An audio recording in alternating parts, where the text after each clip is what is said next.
The Trojan War was a legendary conflict in Greek mythology between the Achaean Greeks against the city of Troy.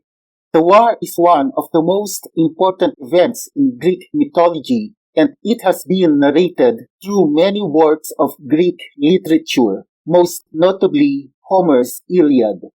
The core of the Iliad, books 2 to 23, describes a period of 4 days and 2 nights in the 10th year of the decade-long siege of Troy.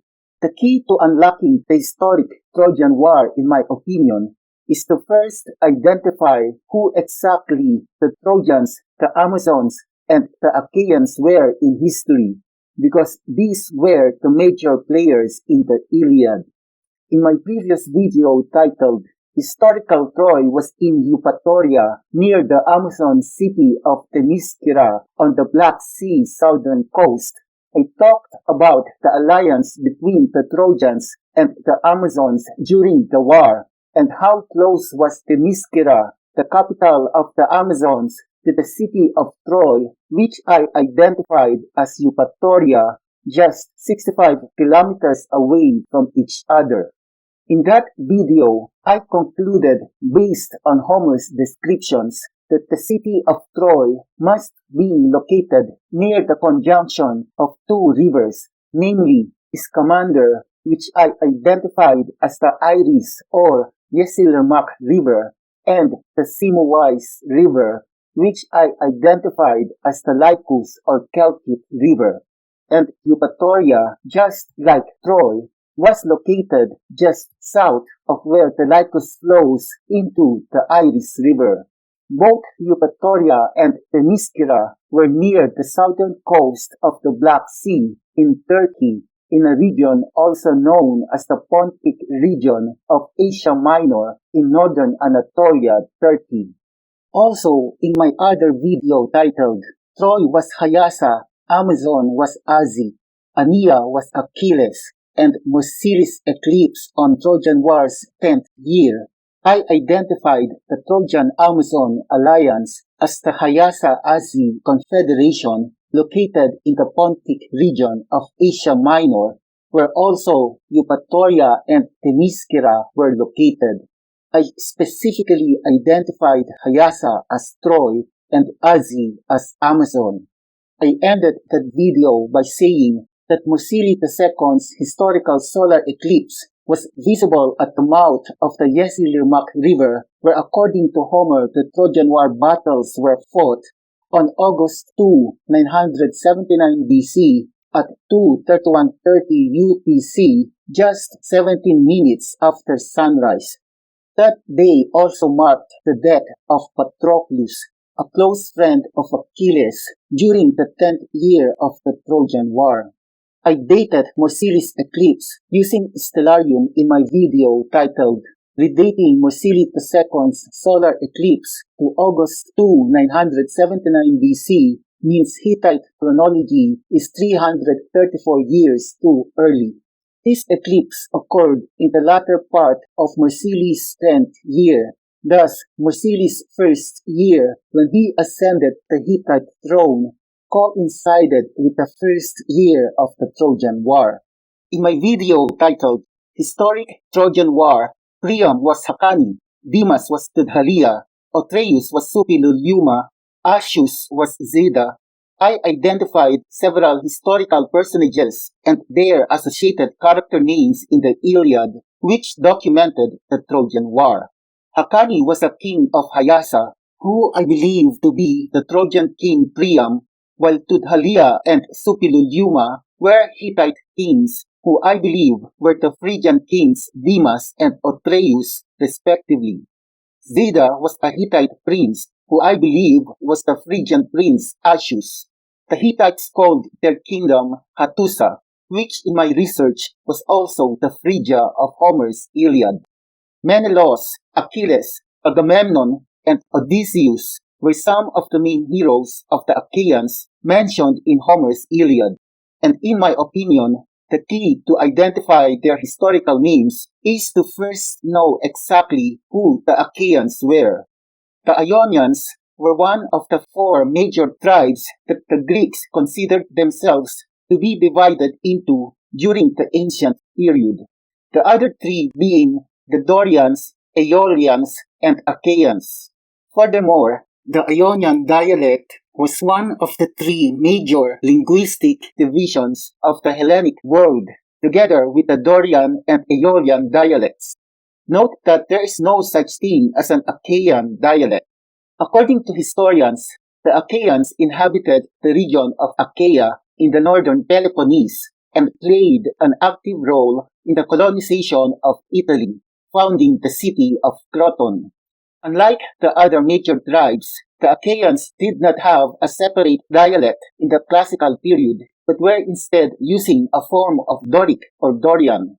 In my opinion, if the Achaeans in the northern Peloponnese spoke Doric Greek, then they should be considered as Dorians, not Achaeans.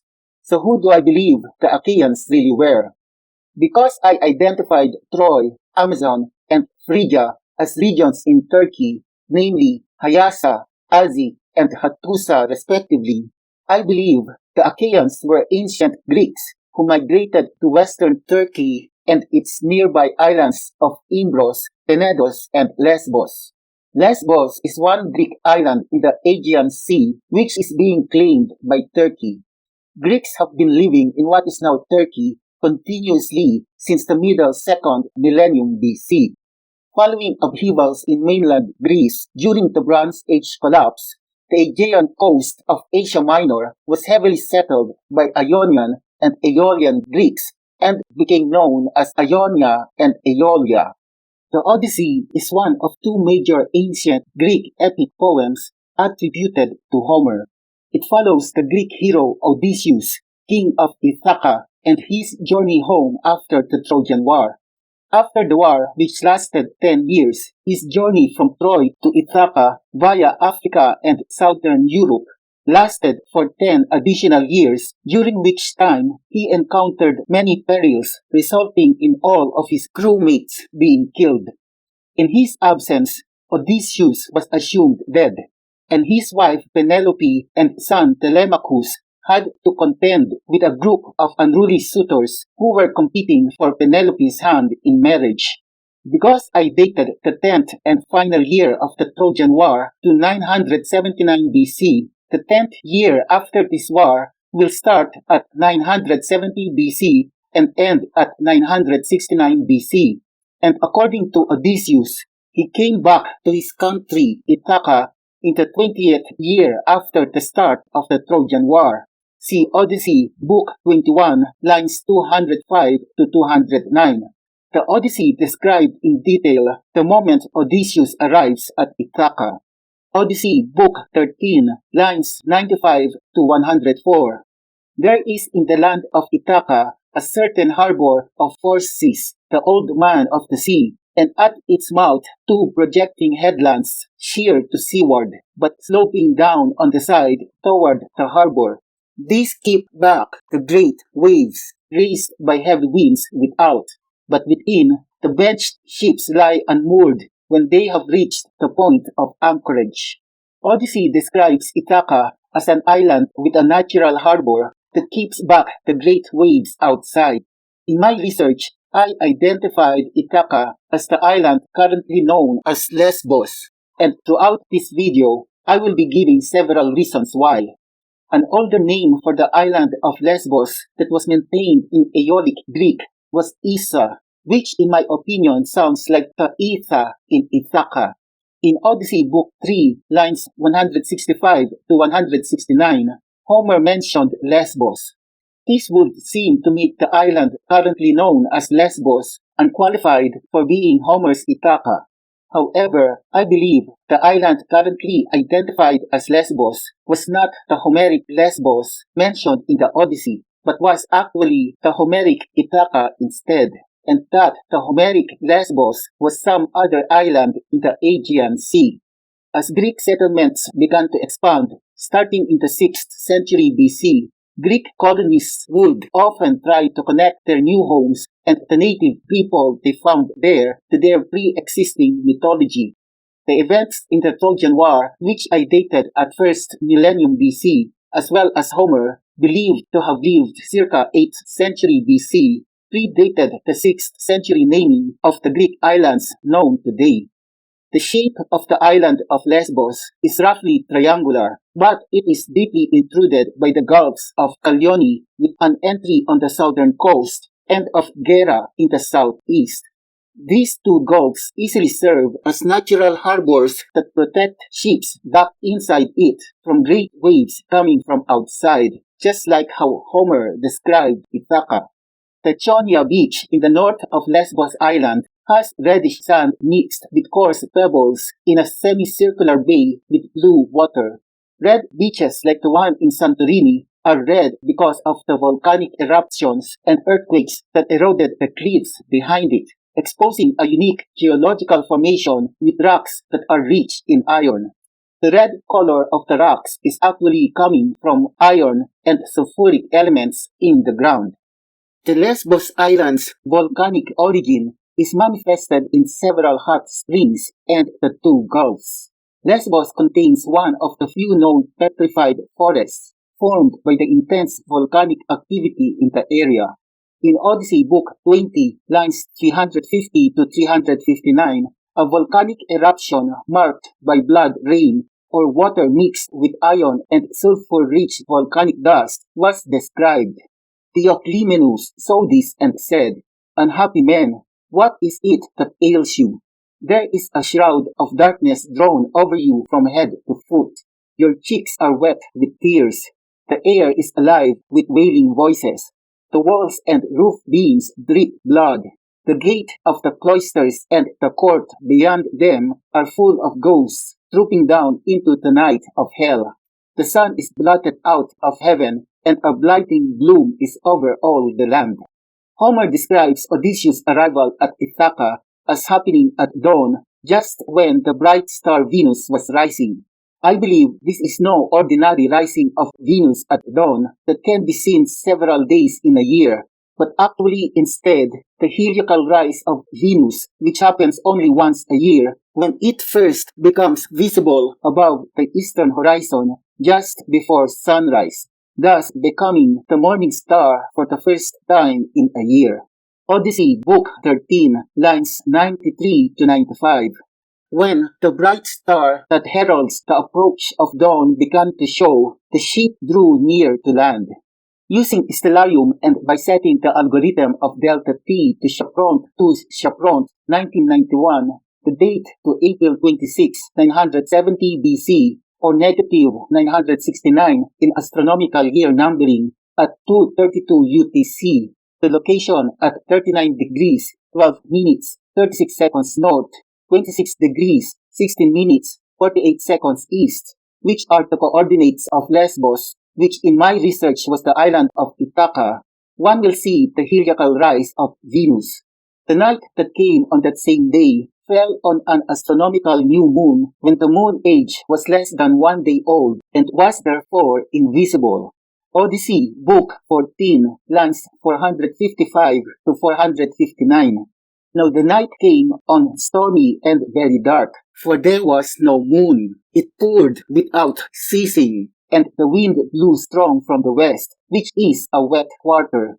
Using stellarium and by setting the algorithm of delta T to chaperone 1991, the date to April 26, 970 BC, or negative 969 in astronomical year numbering, at 17:09:08 UTC, the location at 39 degrees, 12 minutes, 36 seconds north, 26 degrees, 16 minutes, 48 seconds east, which are the coordinates of Lesbos, which in my research was the island of Ithaca, one will see the setting of the 0.3-day-old moon. Note that this astronomical new moon, which happens once a month, fell on the same day as the heliacal rising of Venus, which happens once a year, thus making this coincidence of two astronomical events very rare. Also, 970 BC was the 10th year after the 10th year of the Trojan War that I dated to 979 BC. The 10th year after the 10th year of the Trojan War was when Odysseus returned to Ithaca according to the Odyssey. Furthermore, the heliacal rise of Venus depends on the latitude position of the observational site. For example, in Chios, one of the islands nearest to Lesbos, the heliacal rise of Venus was on April 29, or 3 days after the heliacal rise of Venus on Lesbos. Using Stellarium and by setting the algorithm of delta T to Chaperon 2 Chaperon 1991, the date to April 29, 970 BC or negative 969 in astronomical year numbering at 2:30:34 UTC, the location at 38 degrees 22 minutes 39 seconds north, 26 degrees 3 minutes 54 seconds east, which are the coordinates of Chios, one will see the heliacal rise of Venus. This means the heliacal rise of Venus coinciding with the astronomical new moon that year happened only at the latitude position of Lesbos. This further strengthens my claim that Lesbos was Homer's Ithaca. Homer described the night of the first day when Odysseus returned to Ithaca as rainy without ceasing, with the wind blowing from the west. See Odyssey, Book 14, lines 455 to 459. In Mediterranean weather, this corresponds to the ponente winds that happen every winter or spring. In 970 BC, when Odysseus returned to Ithaca, the vernal or spring equinox, when the sun was at 0 degrees right ascension, fell on March 31. This day marks the start of spring, thus making April 26, 970 BC, the first astronomical new moon of spring that year, experiencing ponente winds. The following day is when the calendrical new moon, or the first visible crescent of the moon after conjunction with the sun, is sighted. It is also when the moon age is between 1 day old and less than 2 days old. At Lesbos, with coordinates 39 degrees 12 minutes 36 seconds north, 26 degrees 16 minutes 48 seconds east. This happened on April 27, 970 BC at 18:10:30 UTC, which can be verified using Stellarium and by setting the algorithm of delta T to Chaperon 2 Chaperon 1991. The moon age was 1.2 days old at moonset. Because each of the city-states in ancient Greece had their own calendar that was based on the cycle of the moon, a calendar day starts at sunset and ends the following day just before the next sunset. Thus, the following morning on April 28, 970 BC was still the first day of the month, which was also 2 days after April 26, 970 BC, when Odysseus first arrived at Ithaca coming from the Trojan War. Odysseus made an oath that on the first day of the new month, he will do vengeance on all those suitors who are ill-treating his wife and son. See Odyssey, Book 14, lines 160 to 164. This first day of the first month of spring was also a festival of Apollo. Festivals in ancient Greece and Rome by Fritz Graf. Festivals in Homer and the timing of ancient festivals. Homer's Odyssey contains the first description of a Greek city festival. On the morning when Odysseus decided to fight and kill the suitors, the city was preparing a festival of Apollo. Heralds led the sacred hecatomb through town, and the citizens assembled in the grove of far-shooting Apollo. Odyssey, Book 20, lines 276 to 278, and Book 21, lines 256 to 259. The festival date is the day of the calendrical new moon at the onset of spring. The new moon is a typical date of Apollo's festivals, from which he received the epithet Numenios. In Odyssey, Book 5, we are told that before arriving in Ithaca, Odysseus first traveled 18 days at sea from Ogygia, the island of Calypso, before reaching the island of the Phaeacians, where he stayed for an unspecified number of days. In Odyssey Book 5, lines 270 to 280, Homer described in detail how Odysseus navigated the sea coming from Calypso's island to the island of the Phaeacians in 18 days. He, Odysseus, never closed his eyes, but kept them fixed on the Pleiades, on late-setting boots, and on the bear, which men also call the Wain, and which turns round and round where it is, facing Orion, and alone never dipping into the stream of Oceanus. For Calypso had told him to keep this to his left. Days 7 and 10 did he sail over the sea, and on the 18th the dim outlines of the mountains on the nearest part of the Phaeacian coast appeared, rising like a shield on the horizon. The Great Bear or Ursa Major is a constellation in the northern sky whose associated mythology likely dates back into prehistory.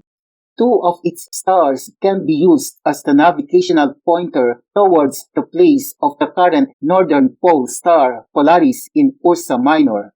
Because Odysseus kept the Ursa Major constellation on his left, it meant that he was traveling eastward from Calypso's island to the island of the Phaeacians, and the distance between these two islands is an 18 days journey via a very small sailboat. Calypso's cave is a natural cave located on the western side of Gozo, an island in the Maltese archipelago in the Mediterranean Sea. The cave is alleged to be the one referenced in the Odyssey as the cave where the nymph Calypso kept Odysseus prisoner for 7 years. Calypso's cave is located at 36 degrees 3 minutes 37.74 seconds north latitude. Kythera is an island in Greece lying opposite the southeastern tip of the Peloponnese Peninsula. Kythera had a Phoenician colony in the early Archaic Age. It is located at 36 degrees 15 minutes 27 seconds north latitude, which makes it almost due east of Calypso's cave in Gozo. Note also that no other island stands between Calypso's cave and Kythera. I believe Kythera was the island of the Phaeacians, which may have been the Homeric name for one of the colonies of the Phoenicians. The distance between Calypso's cave and Kythera is 781.94 kilometers, which Odysseus covered in 18 days. This means Odysseus traveled at a speed of 43.44 kilometers per day, which is rather slow, implying that his sailboat and sailcloth must have been really small and that the size of his sailboat was just right for one person to fit. In comparison, a regular sailboat's speed travels at a minimum distance of 88.896 kilometers per day. From Kythera, Odysseus had to travel an additional 410.67 kilometers to reach Lesbos, which in my research was Ithaca, and at an average speed of 43.44 kilometers per day, he will cover this distance in an additional 9.45 or about 10 days travel. However, since the Phaeacians took him to Ithaca, it may have taken only about 5 days to travel at an average speed of 88.896 kilometers per day. Odysseus stayed at the island of the Phaeacians for an unspecified number of days, and in my approximation, starting from the time Odysseus left the island of Calypso until Odysseus reached the island of Ithaca, it must have been a period of about 1 month. I dated Odysseus' return to Ithaca on April 26, 970 BC, which means he sailed away from the island of Calypso shortly after March 26, 970 BC. The constellations which Odysseus saw while sailing were Bootes, the Great Bear, the Pleiades, and Orion. Using Stellarium, one can easily verify that all these constellations were visible after sunset during this period. This, in my opinion, validates my dating of Odysseus' return to Ithaca on April 26, 970 BC.